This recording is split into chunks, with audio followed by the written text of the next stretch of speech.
বানাচ্ছি ব্রেকফাস্টের জন্য এখন এগ ভুর্জি পরাঠা। ওই জন্য এগ ভুর্জির সাথে কিছু তো ভেজিটেবলস দিতেই হবে, নাহলে ঠিক টেস্টি হবে না। এখানে আমি নিয়েছি কিছু ক্যাপসিকাম আর ক্যারেট রয়েছে, গাজর আর পেঁয়াজ আর একটু রসুন। বাস এটাকে এবার ভালো করে একদম মিহি করে গ্রেট করে নেবো, মানে চপ করে নেবো আর কি। এই যে চপারটা রয়েছে এটাতে খুব সুন্দরভাবে হয়ে যায়।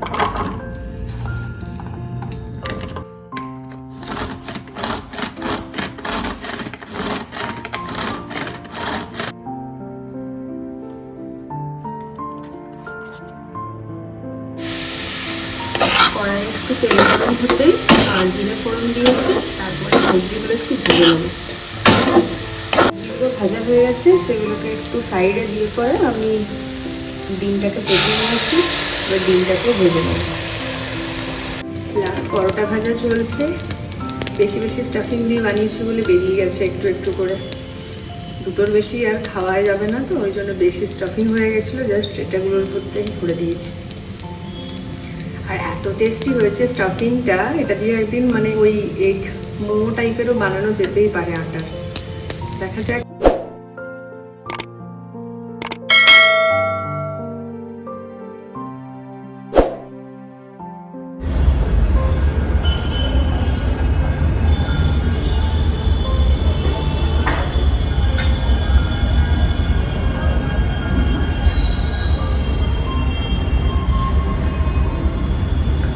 এই জাস্ট অনির্বাণ বেরিয়ে গেল আর আমি একটু গরম জল নিয়ে দাঁড়িয়ে দাঁড়িয়ে খাচ্ছি। মানে সকালবেলা থেকে খাওয়ার সময় আর হয়ে ওঠে না।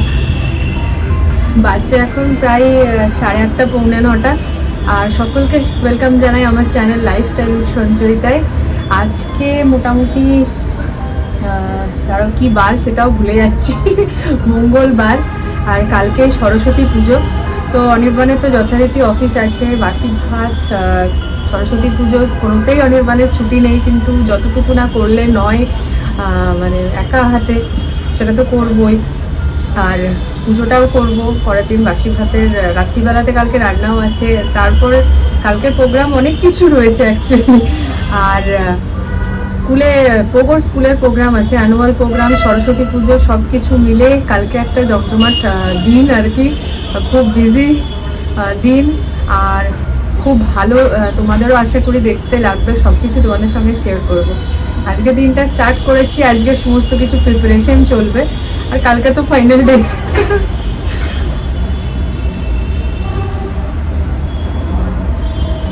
মোটামুটি সূর্য মামা উঠেছে ঠিকই, কিন্তু রোদের তেজ নেই এখনো। ধোঁয়াশা ধোঁয়াশা, কুয়াশা কুয়াশা। কাল থেকে এরকম ওয়েদার আর কি।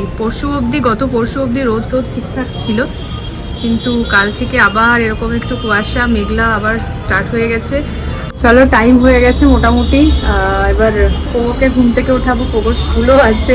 ওকে এই জাস্ট স্কুল পৌঁছে আর বাড়ি ফিরলাম। আর ফেরার পথে নারকেল কুল নিয়ে এসেছি। এটা পাও মানে 250। কুলের প্রচণ্ড দাম এখানে। শীতকালটা আমার কাছে এই জন্য একটা খুব ভীষণ প্রিয় হচ্ছে কুল, কিন্তু এই নারকেল কুলটা এমনি তো আমার পছন্দ নয়। পুজোর জন্য অল্প করে নিয়ে এসেছি। ওই তোপা কুল যেগুলো, ওইটা খুব পছন্দের, মানে খুব পছন্দের। বিচ্ছিরি টাইপের আমি কুল খাই আর কুল পছন্দের। কালকে সরস্বতী পুজোর একে একে করে যেটা যেটা পাচ্ছি জোগাড় করে রাখছি, কারণ একবারে এমনিতেই আজকে সবজি আনতে যেতে হবে মঙ্গলবার, তখন লাস্ট যে ফিনিশিং থাকবে সেগুলোও জোগাড় করে রাখতে হবে। ফুল টুল সমস্ত একবার ভাবছি অর্ডার দেবো বিগ বাস্কেটে, একবার ভাবছি এখান থেকে নিয়ে আসবো। এখান থেকে না, মানে কিছুটা দূরেই যেতে হয় আর কি। দেখা যাক কি হয়। ব্রেকফাস্টটা করে জাস্ট স্নানে ঢুকবো, ঘরটার পরিষ্কার করে নিলাম, স্নানে ঢুকবো। আর ফোন করেছে স্কুল থেকে পোগোকে নিয়ে আসার জন্য। না ও কিছু করেনি, অ্যাকচুয়ালি কালকে ওদের ফাংশন আছে, তো এরপরে স্কুলে আজকে ওই ড্রেস দেওয়া, খুব বিজি ম্যাডামরা রয়েছেন, স্বাভাবিক ব্যাপার সেটাই। অ্যাকচুয়ালি আমাকে যদি বলে দিত আমি আজকে ওকে নিয়েই যেতাম না, বা যখন ছাড়তে গেলাম তখনও যদি কিছু বলতো তাহলে আর আমি নিয়ে যেতাম না বেচারাকে কষ্ট করে। যাই হোক, ওকে আনতে যাচ্ছি এখন। মাম্মা কি দিল তোমাকে? চকলেট দিল? চকলেট দিয়েছে মাম্মা? তাই পোগোকে এই চকলেটটা রোজ দিই, আর বাড়ি যেয়ে আবার রেখে দিই, পোগো ভুলেও যায়। এই সেই ইনভিটেশন কার্ড পোগোদের স্কুলের।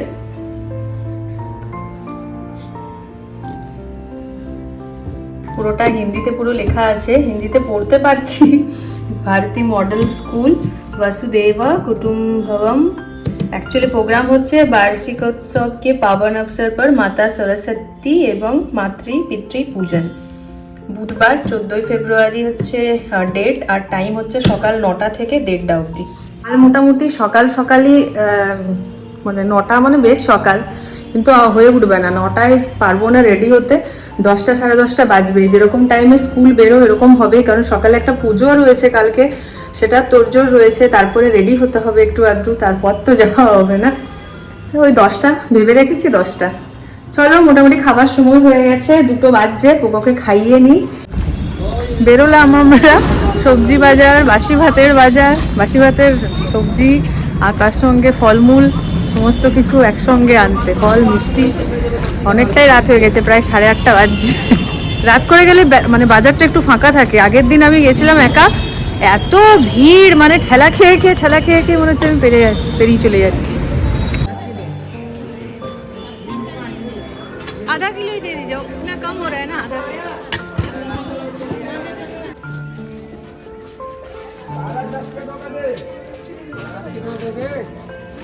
তো বাজার করে চলে এসেছি অনেকক্ষণ আগে। একবার বাজার সবাই মিলে গেলাম, দিয়ে ফ্ল্যাট থেকে ফোন এসেছে কোথায় কার বাড়িতে চুয়া গন্ধ করছে, কারোর যদি গ্যাস অন আছে, কিন্তু আমি একদম কনফার্ম ছিলাম যে আমার কিছু হয়নি, আমি গ্যাসে কিছু চাপাইনি। তা সত্ত্বেও বাড়ি ফিরে এলাম, এসে পরে আবার সবজি বাজার তখন প্রায় হয়ে গেছিলো, দিয়ে বাড়ি ফিরে এলাম। বাড়ি ফিরে এসে দেখলাম একদম সত্যি কথা আমি তো কিছু করে যাইনি। ফের অনির্বাণার পোগো রয়ে গেল, বেটুন রয়ে গেল, আর ওরা যায়নি। আমি তখন বেজে গেছিলো প্রায় 9টা 15-20। আমি পোগোকে খাওয়ানো স্টার্ট করে দাও। রুটি তরকারি রুটি হয়েই গেছিলো পোগোর জন্য, তাহলে অনির্বাণ খাওয়ানো স্টার্ট করেছে। আমি আবার গেলাম ফল মিষ্টিটা নিয়ে আসতে, কালকে সকাল সকাল পুজোটা করতে হবে, তো সকালে যাওয়ার একটুও সময় হবে না ওই জন্য। তো চলো কি কি সবজি এনেছি, ফল এনেছি, চলো তোমাদেরকে দেখায়। এই যে এখানে রয়েছে সমাহার, একদম ছোটোখাটো এখানেই বাজার বসে গেছে। ভেন্ডিটা পেয়েছি 30 টাকা 500, এটাও 30 টাকা কেজি। বিনসও রয়েছে, ধনে পাতা, এইটা কাঁচা লঙ্কা, পালং শাক, বাঁধাকপি, ফুলকপি, ব্রোকলি, পেঁপে, টমেটো, গাজর, মটরশুঁটি, মানে কোনটা নেই, সিম, কাঁচকলা একদিন শুক্তো করা হবে, গাজর, পেঁয়াজ, আলু, আদা, রসুন। আচ্ছা রসুন তোমাদের ওখানে কত চলছে বলো তো? আমাদের এখানে সবচেয়ে এক্সপেন্সিভ কিন্তু রসুনটা, যা সবজি আনা হয়েছে সবচেয়ে এক্সপেন্সিভ রসুনটা। এই রসুনটার মোটামুটি দাম নিয়েছে 40 টাকা, 400 টাকা কেজি 100 গ্রাম রসুনে। এখানে সব ফল মিষ্টিগুলো জড়ো করে রেখেছি। ফলের মধ্যে নেওয়া হয়েছে নারকেল কুলটা কুল, এই নারকেল কুল, আঙ্গুর, অরেঞ্জ, স্ট্রবেরি, আর কলাটা কালকে আসবে। আর এখানে শাঁকালু পাওয়া যায়নি, কোথাও শাঁকালু দেখতে পেলাম না। আর এটাতে ফল মিষ্টি রয়েছে। তাহলে এই হলো বাজার। করতে যে অনেকটা সময় চলে গেছে, মানে ধুয়ে রাখাটা আমার এমন একটা অভ্যাসে দাঁড়িয়ে গেছে, বাজার করে এসে পরে না ধুয়ে রেখে আমি ফ্রিজে তুলতেই পারি না, এত বালি। তারপরে আলুতে এখন যা বালি, সবে মিলে এখন প্রায় অনেকটাই রাত্রি হয়ে গেছে। একটাই শান্তি, পোকোকে খাওয়ানো হয়ে গেছে। অনির্বাণের দায়িত্বটা এখন খুব ভালোভাবে পালন করছে, রাত্রিবেলায় পোকোকে খাওয়ানো। আর আমি এখানে খাবারটা চাপিয়ে নিয়েছি, যে চিকেনের বোনলেস পিসগুলো ছিল সেটা ওই তাওয়া ফ্রাই চিকেনের মতো বানাচ্ছি। প্লেন রুটির সঙ্গে একটু মেয়োনিজ দিয়ে, ওই ক্যাপসিকাম, পেঁয়াজ, বেশ ডাইস করা পেঁয়াজ ক্যাপসিকাম দিয়ে বেশ ভালো লাগে। তো ম্যারিনেট করে আমি দিয়ে দিয়েছি কড়াই। চলো বলে দিই আমি কীভাবে করছি। এখানে ম্যারিনেট করা চিকেনটা আমি দিয়ে দিয়েছি, তাওয়া ফ্রাই হচ্ছে। মোটামুটি সব ধরনের মশলাই দিয়েছি, যেটা ধনে গুঁড়ো, জিরে গুঁড়ো, হলুদ, নুন, কাঁচা লঙ্কা পেস্ট, আর কাঁচা লঙ্কা পেস্ট, তার সঙ্গে কাশ্মীরি রেড চিলি পাউডার, একটু জিঞ্জার গার্লিক পেস্ট, গরম মশলা গুঁড়ো, চিকেন মশলা, সব কিছু তেল সব দিয়ে ম্যারিনেট করেছিলাম 30 মিনিট মতো। তারপরে কড়াই সবটা দিয়ে দিয়েছি। প্রায় হয়ে গেছে মোটামুটি। এবার ডাইস করা ক্যাপসিকাম আর পেঁয়াজের টুকরোগুলো দিয়ে দিলাম। মিক্স হবে এটা ভালো করে। এরপর উপর থেকে দিয়ে দিলাম একটু শেজওয়ান সস, একটু গোলমরিচ গুঁড়ো আর একটু চাট মশলা। ব্যাস, এটা একদম রেডি হয়ে গেছে। এরপর তৈরি হয়ে গেছে তাওয়া চিকেন। রেস্টুরেন্ট স্টাইলে আমি জানি না, আমি বলবোও না, একদম ঘরেলু উপকরণ দিয়ে ঘরোয়া তাওয়া চিকেন। একবার রেসিপিটা একদম ট্রাই করে দেখো, টেস্ট দারুণ এসেছে। বাস এটার সঙ্গে একটু মেয়োনিজ নেবো আর রুটি, ব্যাস।